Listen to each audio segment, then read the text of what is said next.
फिरुल्लाह के नाम से जो नहायत मेहरबान रहम करने वाला। अस्सलाम वालेकुम नाज़रीन, आप देख रहे हैं हारून व्लॉग्स और मेरा नाम है मोहम्मद हारून। लाहौर में एक इंतहाई अफसोसनाक वाक़या पेश आया था गैर मुल्की लड़कियों के साथ ज़्यादती का, और इस वाक़े में इसहाक डार के नवासे समेत तकरीबन 7 अफराद जो हैं वो हिरासत में लिए गए। एक शख्स अभी भी जो है इस सारे मामले में अस्पताल के अंदर ज़ेर इलाज है। अब ये मामला पहुंचा कहाँ तक है? तकरीबन इस वाक़े को अब 14 रोज़ गुजर चुके हैं गिरफ्तारी के, और उसके बाद सूरत हाल ये है कि जो ख़वातीन हैं वो अपने मुल्क जा चुकी हैं। लेकिन आज ताज़ा तरीन सूरत हाल क्या है? ताज़ा तरीन सूरत हाल ये है कि रज़ा डार जो नवासे थे डिप्टी वज़ीर आज़म के, उनको पुलिस ने हिरासत में लिया था। वही इस तमाम मामले के मेन करैक्टर, मरकज़ी किरदार जो है वो गर्दाने गए थे, क्योंकि उन्होंने ही इन ख़वातीन को लाहौर बुलवाया था, पाकिस्तान बुलवाया था। वो इन्हीं के मेहमान रहीं, इन्हीं के अगवाकारों के साथ जो है वो अगवा हुई, और इन्हीं के वो कारिंदे थे, बंदे थे जिन्होंने इन गैर मुल्की दोनों ख़वातीन को अगवा किया। उन्होंने ही इन ख़वातीन के साथ ज़्यादती भी की।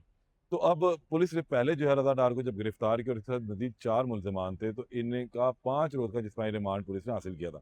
इस 5 रोज़ के जिस्मानी रिमांड ने पुलिस ने इनसे कुछ दस्तावेज़ात इकट्ठी की, और फिर इनका सबसे पहले मेडिकल करवाया गया, जो सबसे अहम था, क्योंकि खातून ने 164 का जो बयान रिकॉर्ड करवाया था, उसमें कहा था कि मेरे साथ ज़्यादती भी हुई है। तो जिस पर पुलिस ने इनको गिरफ्तार करने के बाद इनका मेडिकल करवाया, इनको फोरेंसिक लैब ले जाया गया। लेकिन इन चारों में से रज़ा डार जो मेन मरकज़ी किरदार थे, उनका मेडिकल जो है वो मुस्बत नहीं आया, यानी कि वो मनफी आया, और ये बात साबित हुई कि उनका इन ख़वातीन के साथ ज़्यादती करने में कोई रोल नहीं था, और सबसे अहम चीज़ यही गर्दानी जा रही थी। 5 रोज़ के जिस्मानी रिमांड में पुलिस की तहवील में चले गए। उसके बाद इनको 5 रोज़ का जिस्मानी रिमांड जब खत्म हुआ, दोबारा पुलिस लेकर अदालत आई, और फिर इनका जो है मज़ीद रिमांड तलब किया गया। अदालत ने फिर 5 रोज़ का जिस्मानी रिमांड दिया। उस दौरान जो है पुलिस ने ये कहा कि हमें इनसे जो कुछ चीज़ें बरामद करनी है, कोई डॉक्यूमेंट्स बरामद करने हैं, को इलेक्ट्रॉनिक डिवाइसेज़ बरामद करनी है, कुछ पूछ-गिछ करनी है। अदालत ने 5 दिन का रिमांड दे दिया। 5 दिन का रिमांड जब खत्म हुआ, तो फिर इन्होंने मज़ीद अदालत से रिमांड की इस्तदा की। तो अदालत ने पूछा, भई अब क्या चाहिए? उन्होंने कहा, जी एक अंगूठी है, कोई घड़ी है, कोई चेन है, कोई इस तरह की चीज़ें, तो मज़ीद रिमांड भी दे दिया जाए। एफआईआर के मुताबिक था। तो पुलिस ने फिर इनका भी जिस्मानी रिमांड 4 दिन का मज़ीद दे दिया था। अब रज़ा डार का 14 दिन का जिस्मानी रिमांड आज पूरा हो गया था। इनके साथ-साथ जब पुलिस ने पहले 5 रोज़ का जिस्मानी रिमांड लिया, तो इनसे जो पूछ-गिछ में मज़ीद जो इनके कारिंदे थे, जो अगवाकार थे, उनके बारे में पूछ-गिछ की गई थी। तो उनको फिर पुलिस ने गिरफ्तार किया। अब पहले 4 बंदे गिरफ्तार हुए, तो अगली मर्तबा भी 4 बंदे ही गिरफ्तार हुए। लेकिन इस पूरी कहानी के अंदर एक शख्स का तज़किरा होता रहा, वो था बॉस। अब आखिर वो बॉस था कौन? बॉस का बड़ा था कि शायद वो ढकी भाई की तरह कोई बिग ब्रदर वाला कोई एक कैरेक्टर जो है वो सामने लाया गया। लेकिन अब देखना ये था कि आखिर इसमें ये फर्जी नाम का जो बॉस है, ये है कौन? और इसको जो जोड़ा जा रहा था बड़ी-बड़ी आला शख्सियात से। तहम पुलिस ने फिर उस बॉस का सुराग लगाया, और बॉस की गिरफ्तारी भी अमल में आई। तो जब बॉस भाग रहा था, तो फिर वो छत से गिर गया। यानी कि हाफ फ्राई टाइप की चीज़ हो गई, और बॉस पहुंच गया अस्पताल। वहीद इनका नाम निकला, ओकाड़ा के रिहायशी थे। दर्जनों मुकदमात की जो इनकी एक फहरिस्त भी सामने आ गई। बहरहाल ये भी उस गैंग के अंदर शामिल हुए, और फिर इन ये भी 5 रोज़ के जिस्मानी रिमांड पर चले गए। फिर इनका रिमांड खत्म हुआ, तो इनका मेडिकल करवाया गया। मेडिकल की रिपोर्ट जो है वो मुस्बत आ गई, जिसके अंदर साबित हुआ कि इन्होंने उन गैर मुल्की खवातीन के साथ ज्यादती की। 3 अफराद का जो है वो डाटा सामने आ गया, और ये बात क्लियर हुई कि ये ज्यादती कर चुके हुए हैं। इनका 5 रोज़ का जिस्मानी रिमांड मज़ीद मिला, 10 दिन के रिमांड पे ये चले गए। अब पैरेलल चल रहे थे रिमांड दोनों। 4 लोग रज़ा डार समेत, और 4 वहीद बॉस समेत। लेकिन वहीद का रिमांड नहीं लिया गया। वहीद अभी तक अस्पताल में ज़ेर इलाज है, क्योंकि इसकी टाँगें टूट चुकी, तो पुलिस ने इसको प्रोड्यूस अभी कोर्ट में नहीं किया। इनको भी 4 रोज़ के जिस्मानी रिमांड पे भेज दिया गया। अब ये अभी भी पुलिस की तहवील में है। लेकिन आज रज़ा डार को जो है वो पुलिस की तहवील से ले लेके अब जुडिशियल करवा दिया गया। इनका 14 दिन का रिमांड पूरा हो चुका है, और अब ये लोग जा चुके हुए हैं तहवील में जुडिशियल। यानी कि जेल जा चुके हैं। अब 14 दिन के बाद इनको पेश किया जाएगा।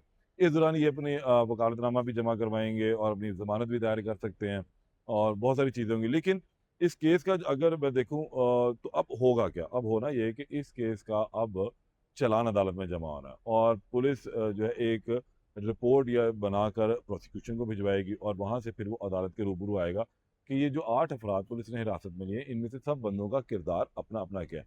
इसमें एक शख्स था साजिद, उसकी बीवी जो है वो बोली, उसने अपना जो है साइलेंस तोड़ दिया, उसने अपना मुँह खोला कि भाई मेरा बंदा इसके अंदर शामिल नहीं, वो तो रज़ादार का मुलाज़िम है, और उसको बुलवाया गया था, वो चला गया, और फिर वहाँ पर सारा वकूआ हुआ, तो फिर उसको भी पकड़ लिया। उसने ना तो ज़्यादती की है, ना कुछ किया, तो मेरे बंदे को छोड़ दे, मेरे बंदे का कोई रोल नहीं। ताहम अब उसका रोल जो डिफाइन होना है, वो तो चालान के अंदर डिफाइन होना है। खातून जो है वो जा चुके, 164 का बयान हो चुका। अब उनके साथ आगे क्या सूरत-हाल चल रही है, केस किस तरह चल रहा है। जब पुलिस अब अपना चालान जमा करवाएगी, तो फिर साथ में इसके ऊपर जिरह होनी, 164 का जो बयान है।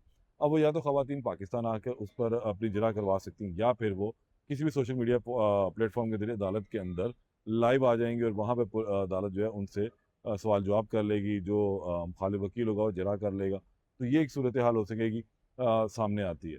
लेकिन पाकिस्तान आ भी सकती है। अगर कोई ये कहता है कि वो पाकिस्तान नहीं आती, तो ये केस ख़त्म हो जाएगा, ये फिर थोड़ा-सा अ, मैं समझता हूँ कि झूठ वाली सी बात होगी।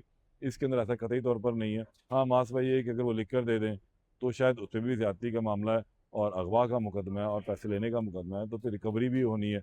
बहुत सारी चीज़ें इसके अंदर शामिल हैं। तो इतनी आसानी से ये केस से जान छूटने वाली नहीं है। वो बेशक रज़ादार हों या उनके साथ उनके मुलाज़म हों, वो अगवाकार हों जिन्होंने इन खवातीन के साथ ये तमाम बुरा-भला भी किया हुआ था।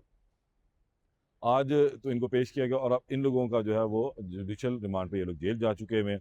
अब आने वाले दिनों में 14 दिन में ये दूसरे जो इनके साथी हैं जो 4 हैं, इनको जिनमें से 3 को पेश किया गया है, इनका जिस्मानी रिमांड जो है वो ख़त्म होगा। ये भी जुडिशियल हो जाएँगे, 14 दिन का जिस्मानी रिमांड से ज़्यादा पुलिस ले नहीं सकती है। और अब ये भी जुडिशियल हो जाएँगे। अपनी-अपनी बेल दायर करेंगे और फिर देखना ये है कि ज़ाहिर-सी बात है क्योंकि अभी बहुत इनिशियल स्टेज है, पहली अदालत है और इल्ज़ामात बहुत बड़े हैं और तमाम नॉन कंपाउंडेबल यानी कि नाक़ाबिले सुलह है, नाक़ाबिले ज़मानत है। तो इनकी ज़मानतें यहाँ से ख़ारिज होंगी, ये फिर सेशन कोर्ट दायर करेंगे, सेशन कोर्ट से भी इनकी ज़मानतें ख़ारिज होनी ही होनी है। ये भी जो केस की नौइयत के हवाले से बता रहा हूँ। फिर ये हाई कोर्ट आएँगे, हाई कोर्ट में जो है वो तमाम चीज़ों को परखा जाएगा, देखा जाएगा। वहाँ पर जो है किसी स्टेज तक वो स्टेज पे भी 4 से 5 माह लग जाएँगे। इस दौरान चालान भी अदालत में आ चुका होगा, सफ़ा मिसल के ऊपर चीज़ें आ चुकी होंगी। इन लोगों के किरदार जो डिफ़ाइन हो चुके होंगे, किसका कितना रोल था, वो चीज़ें सामने आ चुकी होंगी। तो फिर लाहौर हाई कोर्ट जो है उसके ऊपर अपना फ़ैसला आने वाले किसी वक़्त में सुनाएगी। अगर ये लोग लाहौर हाई कोर्ट तक पहुँचते हैं अपनी ज़मानतों को लेकर, तो फिर एक अलहदा फ़ैसला होगा। लेकिन अभी ये चारों 8-7 लोग और वो एक बॉस जो है, वो फ़िलहाल जेल की सलाखों के पीछे ही नज़र आते हैं। इतनी जल्दी ये लोग बाहर छूटते हुए, बाहर आज़ादाना घूमते हुए नज़र नहीं आते। जुडिशल सिस्टम में अब ये फ़िक्स हो चुके हैं और अब इसको प्रोसेस को अडॉप्ट करके चलना ही पड़ना है। बहरहाल आज इन मुल्ज़िमों का एक बड़ी पेशरफ़ थी कि अब जुडिशल हो चुके हैं, रज़ा डार समेत 3 मज़ीद मुल्ज़िमान और अब इनकी बेल कब फ़ाइल होती है, जैसे इस पे कोई अपडेट आएगी उससे आपको आगाह करूँगा। वीडियो को लाइक कीजिएगा, शेयर भी कीजिएगा और अपनी राय का इज़हार लाज़मी कीजिए ताकि इस्लाह हो सके। इजाज़त दें, अल्लाह निगहबान।